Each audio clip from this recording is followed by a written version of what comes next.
اما بعد فقال رسول اللہ صلی اللہ علیہ وآلہ وسلم انی تارک فیکم الثقلین کتاب اللہ وعترتی اہل بیتی ما ان تمسکتم بہما لن تضلوا بعدی ابدا فإنهما لن يفترقا حتى يردا علي الحوض صلوات.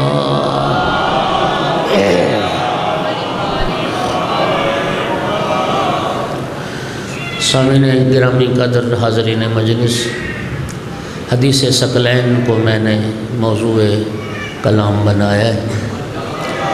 یہ حدیث ثقلین دو تین باتوں کی ہمیں خبر دیتی ہے۔ ایک تو حدیث ثقلین ہمیں یہ بتاتی ہے کہ سید الانبیاء کتنے ذمہ دار رسول تھے۔ دوسرا حدیث ثقلین سے یہ پتہ چلتا ہے کہ امت اور ہے، آل اور ہے۔ تیسرا حدیث ثقلین میں سید الانبیاء نے قیامت تک کے لیے اپنی امت کی گمراہی سے بچنے کے سامان کو بیان فرمایا۔ اللہ آپ کو جزائے خیر عطا فرمائے۔ سامعین گرامی قدر، ایک عقلی سی بات ہے، کوئی بھی عقل مند انسان تھوڑے دنوں کے لیے بھی گھر چھوڑ کے اگر جائے تو اپنے گھر کو، گھر والوں کو، اہل و عیال کو، بیوی بچوں کو، اپنے معاملات کو کسی امین شخص کے حوالے کر کے جاتا ہے۔ میرا ساتھ دیجئے گا تھوڑا سا، ایسا ہے یا نہیں؟ جی، بھائی کے کسی عزیز سے کہہ دے گا بھائی میرے گھر کا ذرا خیال رکھنا، میں چند دنوں کے لیے جا رہا ہوں، یا کسی عزیز کو بلوا لے گا اپنے گھر، اور جو جتنے لمبے سفر کے لیے جائے گا وہ اتنے دیر کے لیے کسی نہ کسی کے حوالے کر کے جائے گا۔ زمیندار ہے تو زمیندارہ کسی کے حوالے کرے گا، دکان ہے تو دکان کسی کے حوالے کرے گا، گھر بار ہے تو گھر بار کسی کے حوالے کرے گا۔ یہ بات ٹھیک ہے؟ اچھا، میرے محترم دین اسلام جس کی خاطر سید الانبیاء نے اتنے دکھ اٹھائے کہ فرمایا ما اوذی نبی قط کما اوذیت، کسی نبی کو بھی اتنے دکھ نہیں دیے گئے جتنے دکھ میں محمد کو دیے گئے۔ جتنی اذیت سید الانبیاء کو پہنچائی گئی اتنی اذیت کسی کو نہیں پہنچائی گئی۔ خالق قرآن میں ارشاد فرماتا لعلک باخع نفسک، میرا حبیب تو اپنی امت کی ہدایت کے لیے اتنا حریص ہے، لوگوں کی نجات کے لیے اتنا حریص ہے کہ قریب ہے کہ آپ تو اپنی جان گنوا دیں گے۔ یعنی خالق فرما رہا ہے کہ لوگ جہنم سے بچ جائیں، جنت کے راستے پہ آ جائیں، اس کی خاطر پیغمبر اپنی جان گنوانے کو بھی تیار تھے۔ میرے محترم سامعین ذرا انصاف سے بتائیے کہ پیغمبر گرامی اسلام جو عقل کل تھے اور کل عقل تھے، تو چند دنوں کے لیے جائے تو اپنے معاملات کسی کے حوالے کر کے جائے، اور جو دنیا چھوڑ کے جا رہے تھے کیا وہ امت کا مستقبل کسی امین کے ہاتھوں میں دیے بغیر دنیا چھوڑ گئے؟ میرا بھائی انصاف کا خون نہ کر، عقل سے کام لے، انصاف سے کام لے۔ تو نے پیغمبر کو اپنے جتنا بھی ذمہ دار نہیں سمجھا نہ، خدا کی قسم کھا کے کہتا ہوں اس وقت تک پیغمبر نے پردہ نہیں فرمایا دنیا سے جب تک امت کو علی جیسے امین کے حوالے کر کے نہیں گئے۔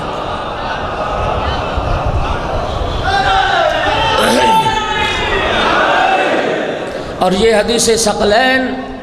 حدیث ثقلین اس ذمہ داری کو بیان کر رہی ہے کہ سید الانبیاء کتنے ذمہ دار رسول تھے کہ قیامت تک کے لیے اپنی امت کی ہدایت کا بندوبست کر کے گئے، امت کی ہدایت کا سامان فرما کے گئے، اور فرما کے گئے انی تارکن فیکم الثقلین، وہ ہدایت کا سامان تھا کیا؟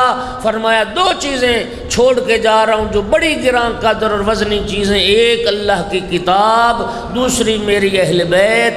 ایک ضمانت تم دے دو، ما ان تمسکتم بہما، کہ قرآن اور اہل بیت کے دامن کو مضبوطی سے پکڑے رہو گے، لن تضلوا بعدی ابدا، میں ضمانت دیتا ہوں قیامت تک گمراہی سے بچ جاؤ۔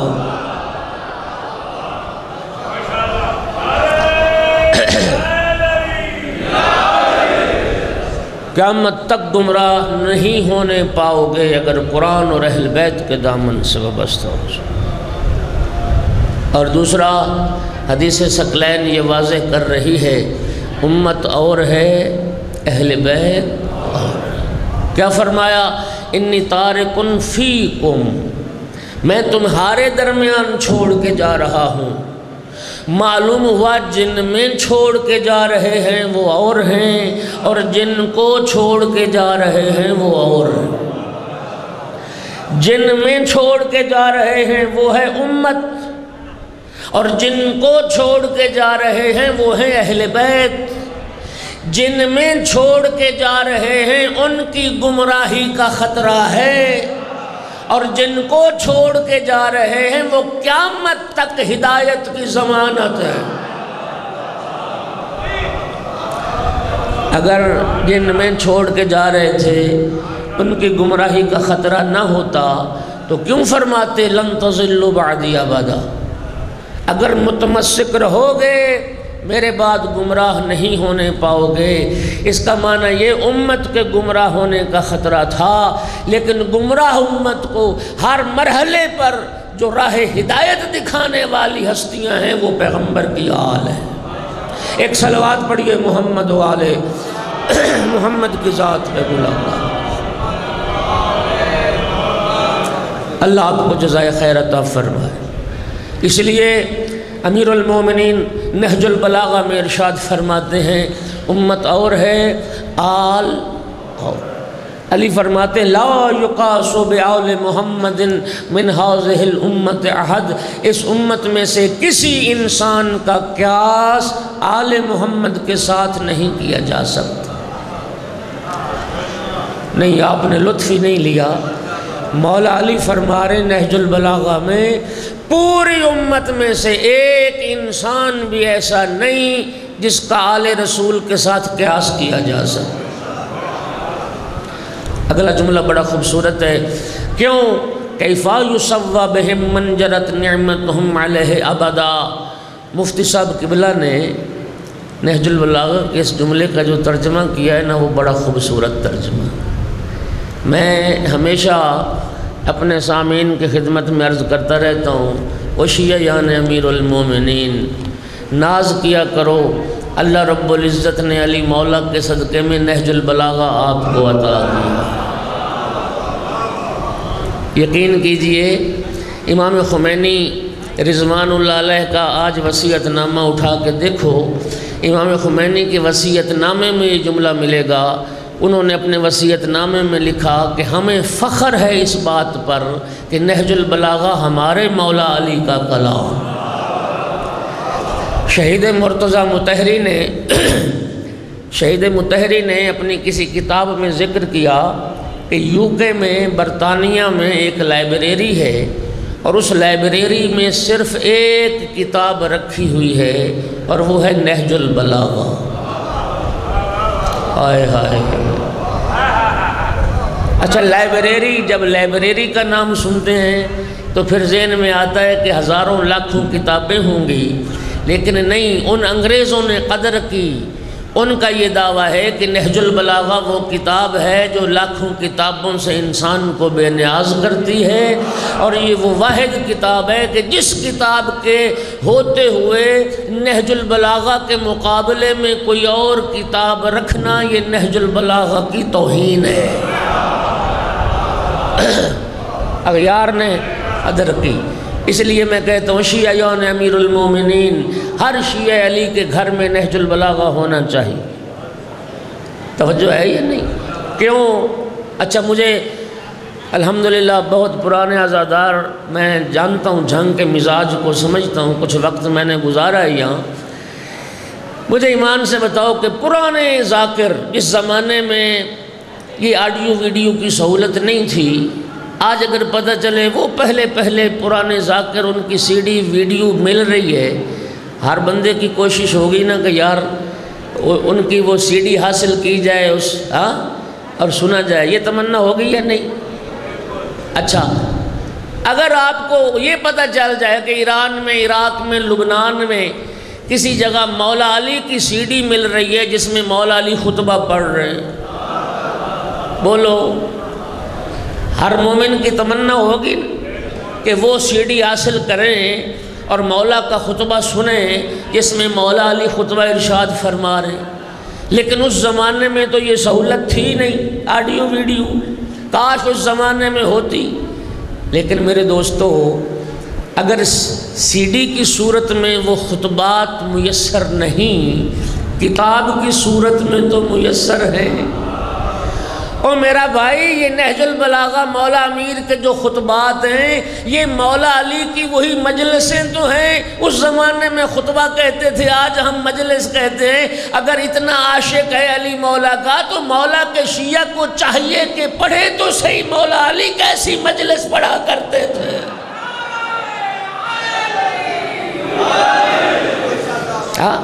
بولو، یہ ہمارا حق نہیں بنتا کہ مولا امیر کی بھی مجلسیں پڑھیں؟ پھر اس میں مولا کے خطوط ہیں جو دوست دشمن سب کو لکھے، مولا علی کیسے خط لکھا کرتے تھے، اور مولا کے حکمت برے کلمات۔ چلو بات لمبی ہو گئی، وعدہ کرتے ہو نا نہج البلاغہ خریدو، پڑھو نہج البلاغہ۔ اچھا، تراجم اس کے کئی ہیں، بہت سارے لوگوں نے ترجمے کیے، لیکن مفتی جعفر حسین صاحب کا جو ترجمہ ہے، اس ترجمے کے بارے میں ایک بزرگ عالم نے فرمایا تھا کہ مفتی صاحب قبلہ کا ترجمہ نہج البلاغہ پڑھیں تو یوں محسوس ہوتا ہے جیسے مولا علی اردو بول رہے ہیں۔ اتنا خوبصورت ترجمہ۔ اب یہ جو جملہ ہے نا، ترجمہ سنیے گا کیا خوبصورت کیا۔ مولا نے کیا فرمایا، اس امت میں سے کسی انسان کا قیاس آل رسول کے ساتھ نہیں ہو سکتا۔ کیفا یسوا بہم من جرت نعمتہم علیہ ابدا، آل رسول کے ساتھ قیاس کیوں نہیں ہو سکتا؟ فرمایا جو شخص آل محمد کے دسترخوان نعمت پر پروان چڑھتا رہا ہو، وہ آل محمد کی برابری کیسے کر سکتا؟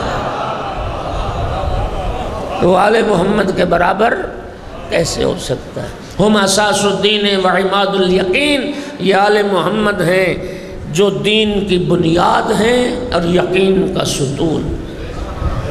اللہ آپ کو جزائے خیر دے۔ میرے دوستو، یہ حدیث ثقلین انہی لفظوں کے ساتھ برادران اہل سنت کے ہاں بھی ہے، لیکن صرف ایک حدیث ہے، ایک سلسلہ حدیث جس میں کہتے ہیں کہ سرکار نے قرآن اور اہل بیت کو نہیں چھوڑا بلکہ قرآن اور اپنی سنت کو چھوڑا۔ کیا کہتے ہیں؟ ثقلین کیا؟ انی تارک فیکم الثقلین کتاب اللہ و سنتی۔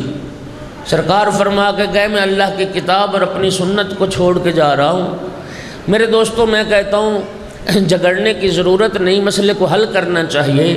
میں تھوڑی دیر کے لیے تنزل کر جاتا ہوں، میں مان لیتا ہوں کہ سرکار نے قرآن اور اپنی سنت کو چھوڑا ہے، لیکن سوال یہ ہے کہ سرکار دو عالم کی سنت جن لوگوں نے سرکار کا زمانہ درک نہیں کیا، قیامت تک جو مسلمان سرکار کے بعد آتے رہیں گے، عمل تو کرنا ہے آقا کی سنت پر۔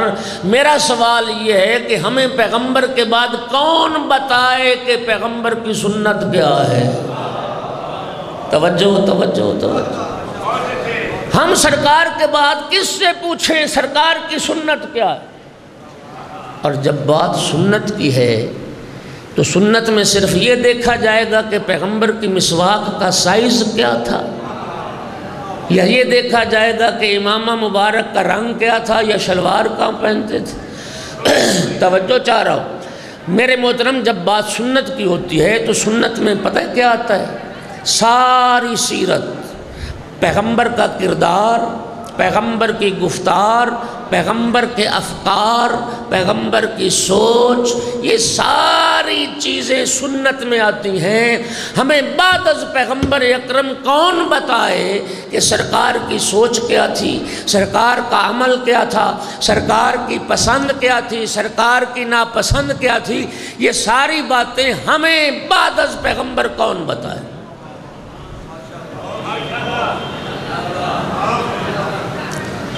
دوستو، کسی بھی انسان کے بارے میں، اس کی زندگی کے بارے میں وہ شخص سب سے بہتر سمجھتا ہے جس نے سب سے زیادہ وقت کسی کے ساتھ گزارا ہو۔ یہ بات ٹھیک ہے؟ میں کیا ہوں، میرا طور طریقہ کیا ہے، میرا انداز عبادت کیا ہے، نماز دیر سے پڑھتا ہوں، اول وقت میں پڑھتا ہوں، کھانے میں کیا پسند، پہننے میں کیا پسند، جھگڑالو ہوں، لڑائی کرتا ہوں، سلو پسند ہوں، یہ ساری باتیں آپ نہیں جانتے۔ آپ کے ساتھ تو ملاقات ہوئی سال کے بعد، 1 گھنٹے کے لیے بیٹھا، میری جلوت، میری خلوت، میری خانوادگی کے مسائل، میرے دوستوں کے ساتھ تعلقات، میرے روابط ایز اے مدیر مدرسہ، یہ ساری باتیں آپ نہیں جانتے، لیکن وہ جانتا ہے جو ہر وقت میرے ساتھ رہتا ہے، یا جس نے سب سے زیادہ وقت میرے ساتھ گزارا ہے، وہ بہتر جانتا ہے۔ یہ بات ٹھیک ہے؟ یہ طے ہو گیا کہ جس نے زیادہ وقت کسی کے ساتھ گزارا ہو وہ سب سے بہتر بتا سکتا ہے اس شخصیت کے حالات۔ خدا کی قسم کھا کے کہتا ہوں میرے دوستو، جتنا وقت علی مولا نے پیغمبر کے ساتھ گزارا، کائنات میں کوئی اور دوسرا بشر ہے ہی نہیں جس نے اتنا وقت پیغمبر کے ساتھ نہیں۔ سنو، کتنا وقت پیغمبر کے ساتھ گزارا؟ 2 جملوں میں کہنے لگا ہوں۔ اتنا وقت علی مولا نے پیغمبر کے ساتھ گزارا، علی مولا کی آنکھیں پیغمبر کے ہاتھوں پہ کھلی تھیں، پیغمبر کی آنکھیں علی کی گود میں بند ہوئی تھی۔ اتنا وقت گزارا۔ مولا علی کی آنکھیں کھلنے سے لے کر سید الانبیاء کی آنکھیں بند ہونے تک جو ہستی سائے کی طرح پیغمبر کے ساتھ رہی، وہ امیر المومنین علی ابن ابی طالب۔ نہج البلاغہ میں وہ خطبہ قاصیہ میں امیر المومنین نے اپنی آپ بیتی خود بیان کی۔ علی مولا فرماتے ہیں وَاضَعَنِي رسول اللہ فی حجرہی وَأَنَا وَلَدٌ۔ دنیا والوں، میں تو بچہ تھا جب پیغمبر نے مجھے اپنی گود میں اٹھا لیا تھا۔ یضمنی الی صدرہی، ہر وقت مجھے سینے سے لگائے رہتے تھے۔ یکنفنی الی فراشہی، اپنے بستر پہ سوتے تھے تو پہلو میں مجھے سلایا کرتے تھے۔ یمسنی جسدہ، اپنے بدن مبارک کو مجھ سے مس کیا کرتے تھے۔ یشمنی عرفہ، اپنی خوشبو رسالت مجھے سنگھایا کرتے تھے۔ کان یمزق الشیء ثم یلقمنیہ، سید الانبیاء غذا کو منہ میں ڈال کے چبا کے چھوٹے چھوٹے لقمے بنا کے میں علی کے منہ میں دیا کرتے تھے۔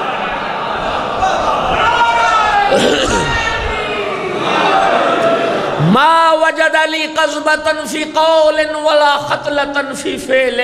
علی فرماتے میری پوری زندگی میں سید الانبیاء نے میری کسی بات میں جھوٹ کا شائبہ نہیں پایا، میرے کسی فعل کو راہ حق سے ہٹا ہوا نہیں پایا۔ اس لیے سید الانبیاء فرمایا کرتے تھے انا ادیب اللہ وعلی ادیبی۔ پیغمبر فرماتے تھے مجھے ادب اللہ نے سکھایا ہے، علی کو ادب میں نے سکھایا۔ ساری زندگی راہ حق سے ہٹا ہوا کوئی فعل نہیں کیا، ساری زندگی پیغمبر نے میری کسی بات میں جھوٹ کا شائبہ نہیں پایا۔ یہ جملے مجھے بڑے پسند تھے جس کا آپ نے لطف نہیں لیا، نہیں آپ نے لطف نہیں لیا۔ ذرا غور کرو، میری پوری زندگی میں میری کسی بات میں جھوٹ کا شائبہ نہیں پایا۔ او میرے بھائیو، جس کی ساری زندگی میں کسی بات میں جھوٹ کا شائبہ تک نہ ہو وہی تو صدیق اکبر ہوتا ہے۔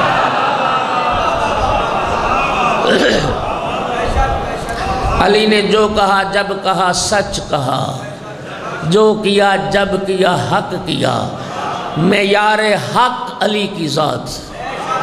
پیغمبر نے فرمایا تھا الحق مع علی علی مع الحق، حق علی کے ساتھ علی۔ عبداللہ ابن مسعود جلیل القدر صحابی رسول، اور جناب عبداللہ ابن مسعود ان 7 صحابہ میں سے ایک ہیں رات کی تاریکی میں جنہیں اپنے گھر سے بلا کے علی مولا نے کہا تھا آؤ رسول زادی کے جنازے میں شریک ہو جاؤ۔ صدیقہ کبریٰ کے جنازے میں شرکت کا شرف جن چند افراد خوش نصیب افراد کو ملا ان میں شامل ہیں عبداللہ ابن مسعود۔ بارگاہ رسالت میں حاضر ہوئے، یا رسول اللہ ارن الحق، یا رسول اللہ مجھے حق دکھائیے۔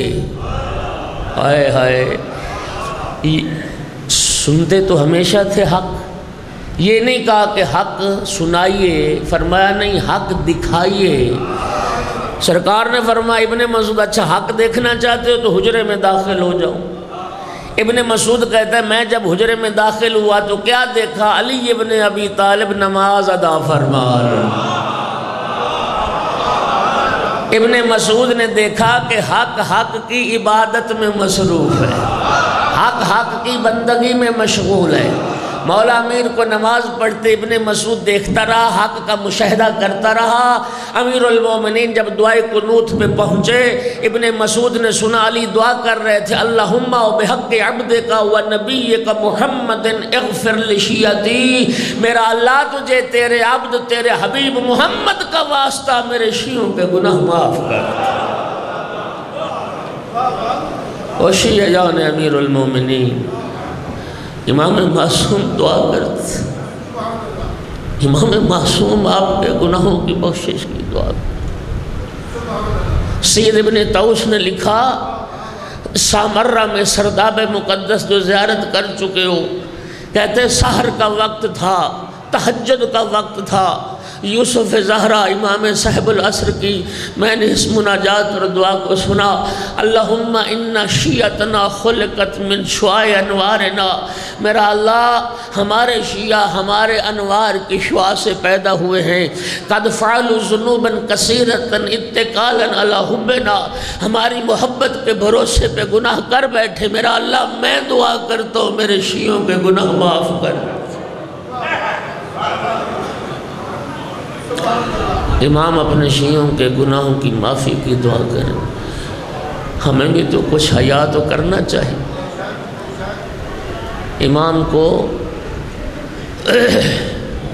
بات لمبی ہو گئی۔ ابن مسعود حق کو دیکھ کے حق کا مشاہدہ کر کے جب حجرے سے واپس نکلے تو کیا دیکھا؟ سید الانبیاء نماز ادا فرما۔ ابن مسعود سرکار دو عالم کو بھی نماز پڑھتے دیکھتے رہے، اور سرکار دو عالم جب دعائے قنوت پہ پہنچے، ابن مسعود کہتا ہے پیغمبر نے اس طرح سے دعا کی اللہم بحق عبدک و ولیک علی اغفر لامتی، میرا اللہ تجھے تیرے عبد تیرے ولی علی کا واسطہ میری امت کے گناہ معاف فرما۔ اللہ اکبر۔ ابن مسعود حیران ہو گیا، سرکار نے نماز ختم کی، سلام پھیرا، ابن مسعود کی حیرانی کو دیکھا، سرکار نے فرمایا یا ابن مسعود اب کفر بعد الایمان، ابن مسعود شک نہ کرنا، ایمان کے بعد کافر ہو جائے گا۔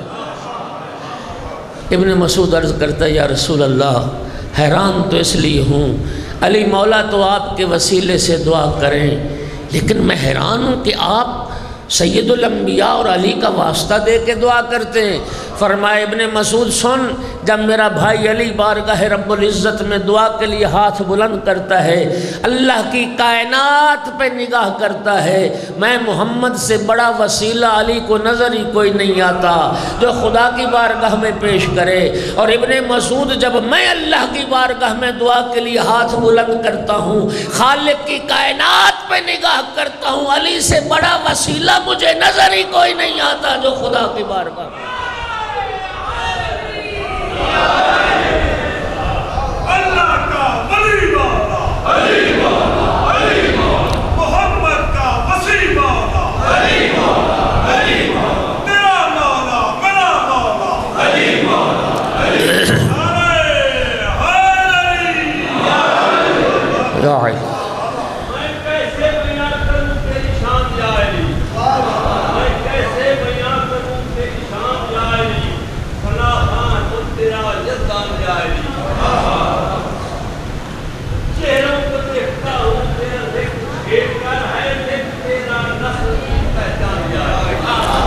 اللہ آپ کو سلامت رکھے، وقت تھوڑا ہے۔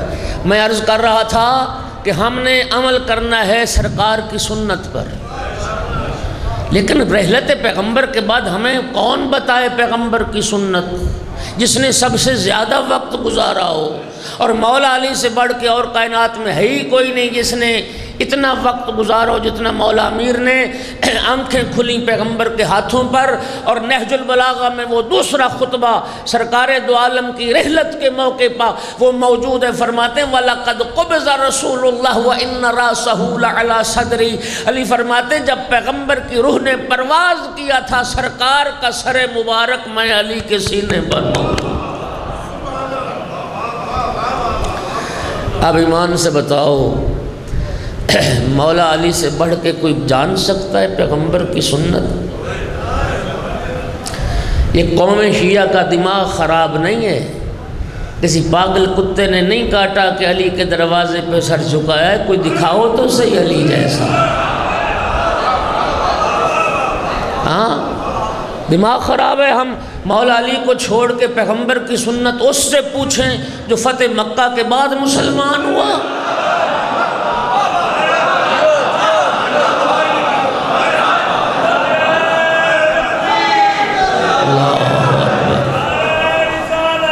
یا رسول اللہ، یا علی، اللہم صلی علی محمد وآل محمد۔ توجہ چاہ رہا ہوں، یہ میرے جو ٹائم ہے میں سے ختم کروں گا، پریشان نہ ہوں۔ توجہ، مکہ کب فتح ہوا؟ ایمان سے ایک انصاف سے سوچیے ذرا، مکہ کب فتح ہوا؟ 8 ہجری میں۔ 8 ہجری میں مکہ فتح ہونے کا معنی کیا کہ 21 سال ہو گئے اسلام آئے ہوئے، اعلان رسالت کو 21 سال ہو گئے۔ سرکار دو عالم کی کل زندگی اعلان رسالت کے بعد 23 سال۔ توجہ، اعلان رسالت کے بعد کتنا؟ مکہ فتح ہونے کے بعد سرکار زیادہ سے زیادہ 2 سال کے لگ بھگ زندہ رہے۔ صرف میرے ساتھ دیجئے، 21 سال ہو گئے اعلان رسالت کو، 21 سال ہو گئے اسلام آئے ہوئے۔ ایک بندہ 21 سال تک اسلام آنے کے بعد بھی کافر رہا، مشرک رہا، پیغمبر کا دشمن رہا، بت پرست رہا۔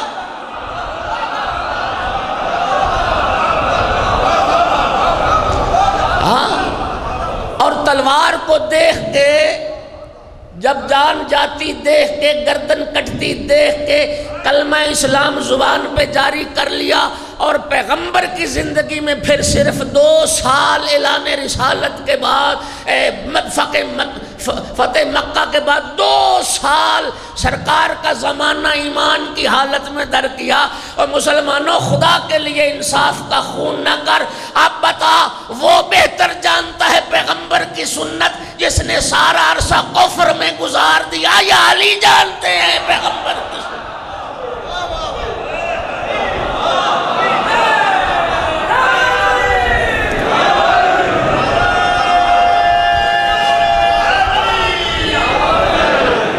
ایک بار اور کہتا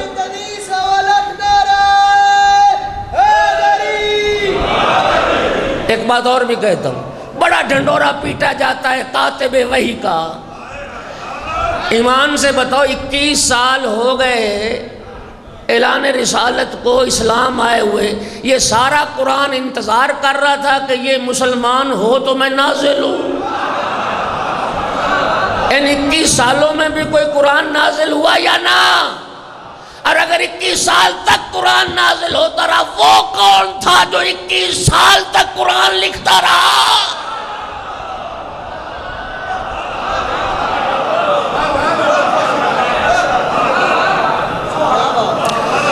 جس نے 21 سال قرآن لکھا وہ کاتب وحی نہیں۔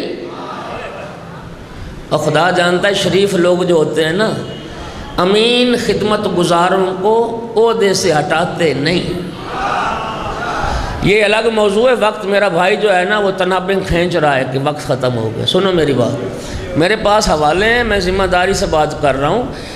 کئی لوگوں نے وحی کو لکھا، اور سرکار نے کئی لوگوں سے وحی لکھوائی، تاکہ ان کی بے ایمانی ظاہر ہو۔ وہ سمجھتے تھے پیغمبر امی نے تو پتہ نہیں لگتا، پیغمبر کچھ لکھواتے تھے، بے ایمان کچھ لکھتے تھے۔ ہاں، اللہ آپ کو سلامت رکھے۔ کیا فرمایا؟ دو چیزیں چھوڑ کے جا رہا ہوں، قرآن اور اہل بیت، ان کے دامن کو پکڑ لو، گمراہی سے بچ جاؤ۔ اب وقت میرے پاس نہیں ہے، بڑی تیزی سے سرکار دو عالم کی زندگی میں ایک واقعہ ایسا ہوا کہ کوئی نہ بتا سکے، پیغمبر کے ایک عمل کی تشریح کوئی نہ کر سکا، علی مولا نے بتایا۔ دو مقام، دو موقع سرکار دو عالم کی زندگی کے بعد آئے، جس میں سنو، اچھا وہ آئے نا جب زرق برق پوشاکیں، زیورات، قیمتی انگوٹھیاں، قیمتی نگینیں، جب آئے نا سرکار کی بارگاہ میں سلام کیا، سرکار نے رخ پھیر لیا، سرکار نے منہ ہی نہیں لگایا، دوسری طرف سے آئے، سرکار نے پھر رخ انور پھیر لیا۔ اب مسلمانوں سے پوچھتے ہیں، ہم نے تو تمہارے رسول کے اخلاق کے بڑے چرچے سنے، ہمارے تو سلام کا ہی جواب نہیں دیا۔ اب مسلمان کہتے ہیں تو بڑے صاحب اخلاق، لیکن آج پتہ نہیں کیا ہوا۔ ہائے ہائے ہائے، اور بولو، میں جو بات سمجھانا چاہ رہا ہوں، سمجھ رہے ہو نا، کہ یعنی پیغمبر موجود ہیں، پیغمبر کے ایک عمل کی سارے صحابی تشریح نہیں کر پا رہے، سمجھ نہیں پا رہے کہ یہ کیا ہے۔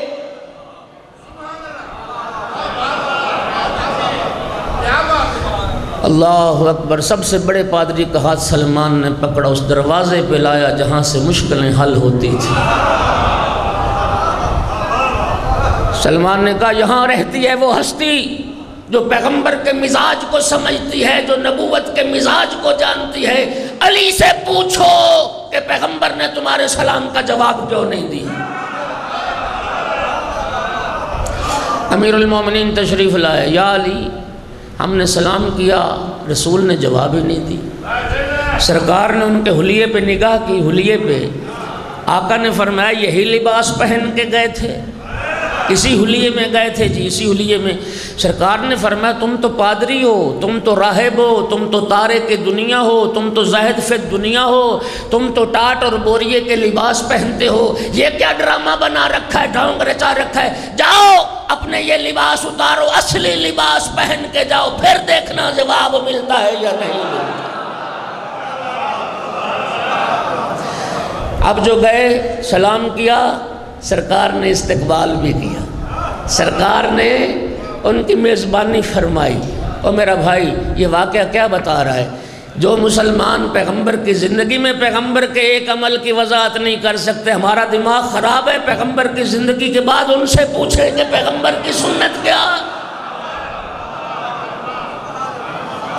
اور دوسری بات، بس ختم کر دوں گا، آخری بات، دوسری بات، تاریخ اٹھا موجود ہے، 25 سال کی خانہ نشینی کے بعد جب ظاہری خلافت ملی علی مولا کو، امیر المومنین علیہ السلام نے نماز پڑھائی۔ اس وقت وہ کچھ اصحاب پیغمبر کے زندہ تھے جنہوں نے رسول اللہ کی اقتداء میں نمازیں پڑھی تھیں۔ ادھر علی مولا نے نماز کا سلام پھیرا، اصحاب پیغمبر پکار اٹھے، یا علی ذکرت صلاۃ النبی، یا علی آج آپ نے پیغمبر والی نماز یاد دلا دی۔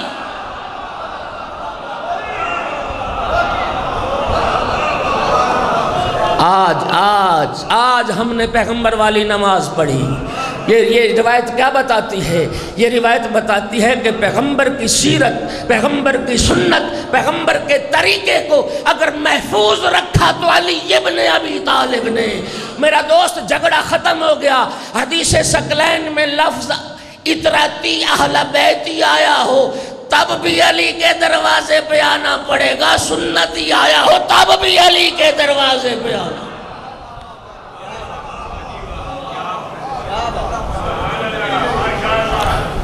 اللہ کے دین کی حفاظت کی خاطر بہن بھائی نے اکٹھا مدینہ چھوڑا، نانا کی شریعت کی خاطر 28 رجب ہے، اکٹھا سفر شروع کیا بہن بھائی نے۔ عزادارو،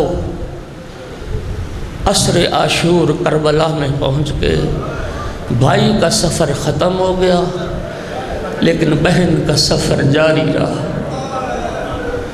عزادارو دن چڑھا 11 محرم کا، شمر کچھ رسیاں لے کے آیا، کہتا تھا حسین کے اہل بیت تم ہمارے قیدی ہو، تمہارے ہاتھوں میں رسن پہنائے جائیں گے۔ میری آقا زادی نے فرمایا شمر خبردار ہمارے قریب نہ آنا، نحن ودائع رسول اللہ، ہم تو رسول کی امانتیں ہیں، ہم تو پیغمبر کی امانتیں ہیں، ہمارے قریب نہ آنا، ہم خود بن جائیں گے قیدی۔ خدا جانے کیسے قیدی بنایا گیا، کیسے رسول زادیوں کے ہاتھوں میں رسن پہنائے گئے۔ جب بنا لیا گیا نا قیدی، رسول زادیوں کی سواری کے لیے بے پالان اونٹ لائے گئے۔ عزاداروں میں ہمیشہ یہ جملہ کہتا ہوں، میرے لیے یہ جملہ پڑھنا آسان ہے، تیرے لیے سننا آسان ہے، اس لیے کہ نہ میری بہن بیٹی کبھی بے پالان اونٹ میں سوار ہوئی ہے، نہ تیری بہن بیٹی کبھی بے پالان اونٹ میں سوار ہوئی۔ بدترین ہے سواری اونٹ کی جس پہ پلان و محمل نہ ہو۔ سن پاؤ گے عزادارو، حضرت ابو ذر مرد تھے، ابو ذر مرد تھے، صحابی رسول۔ حاکم شام نے شام سے بے پالان اونٹ پہ سوار کر کے ابو ذر کو مدینے بھیجا تھا۔ تاریخ کہتی جب ابو ذر مدینے پہنچے تھے رانوں سے گوشت غائب تھا، ابو ذر کی ٹانگوں سے خون بہہ رہا تھا۔ خدا کی قسم تصور کریں تو دل تڑپتا ہے، کجا لیو بطول کی نفیس بیٹیا، کجا بے پالان اونٹوں کے سب بیویوں بچوں کو سوار کرایا۔ میری آقا زادی زینب نے، جناب فضہ نے، سب بیویاں سوار ہو گئی نا، جناب فضہ عرض کرتی آقا زادی میں آپ کو سوار کرا دوں۔ میری آقا زادی نے فرمایا اماں فضہ تمہیں میری ماں زہرا کے حق کا واسطہ، آج تو سوار نہ کرا، آج میں تمہیں سوار کراتی ہوں۔ ہو گئی جناب فضہ بھی سوار، کربل کے بن میں تنہا رہ گئی علی کی بیٹی، نظرت یمیناً و شمالا، کبھی دائیں دیکھتی تھی کبھی بائیں دیکھتی تھی۔ عزادارو جب کوئی سوار کرانے والا نظر نہیں آیا، ایک مرتبہ فرات کا رخ کر کے ایک جملہ فرمایا یا عباس ارقبنی، عباس اٹھ زینب کو سوار کر۔ یہ جملے سنے بیمار کربلا نے، آگے بڑے عرض کی پھوپھی اماں کون رہ گیا سوار کرانے والا، پھوپھی اماں کس کا انتظار کر رہی ہو۔ سید الساجدین نے گھٹنے زمین پہ ٹیکے، عرض کی پھوپھی اماں میری پشت کا سہارا لے کے سوار ہو جا۔ بیمار کربلا کی پشت کا سہارا لے کے ہو گئی علی کی بیٹی سوار۔ ظالموں نے اونٹوں کو اٹھایا۔ عزادارو ایک خاکستری رنگ کا اونٹ تھا جو ہر اونٹ کے منہ کے ساتھ منہ لگا کے اپنی بولی میں کچھ کہتا تھا۔ جب یہ بولتا تھا تو باقی اونٹ روتے تھے، جانور گریا کرتے تھے۔ میری آقا زادی نے پوچھا بیٹا سجاد تو امام وقت ہے، جانوروں کی زبان جانتا ہے، بیٹا مجھے بتا تو صحیح یہ اونٹ رو کیوں رہے ہیں اور آپس میں ایک دوسرے سے کیا کہہ رہے ہیں؟ سن پاؤ گے سید سجاد عرض کرتے پھوپھی اماں یہ جانور ایک دوسرے کو وصیت کر رہے ہیں آرام سے چلنا، احتیاط سے چلنا، تمہاری پشت پہ عام قیدی نہیں، یہ علی و بطول کی بیٹیاں، انہیں نہیں پہچانا تو نانا کی امت نے نہیں پہچانا، آرام سے چلنا، علی کی بیٹیوں کو تکلیف نہ ہونے پائے۔ الا لعنت اللہ علی القوم الظالمین۔ سیعلم